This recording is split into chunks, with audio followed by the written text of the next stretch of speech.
How was the last year that went by? Did it leave you scarred? Did you crumble within?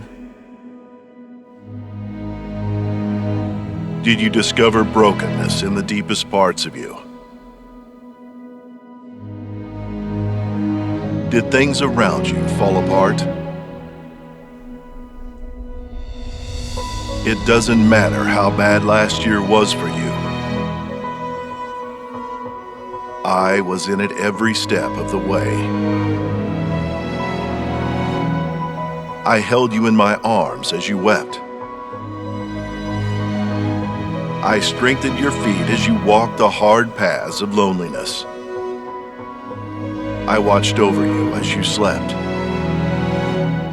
I encouraged your heart as you battled the darkness.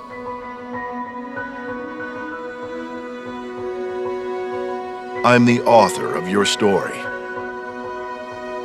I have a plan behind every detail. I will use your scars to mark you for me.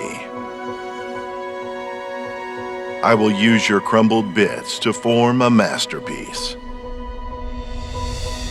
I will heal your brokenness so that your healing is visible to all. Forget the things of the past, accept what you learned from it. See, I'm doing something new. I'm going to restore, renew, and revive everything in your life. It's time to rebuild.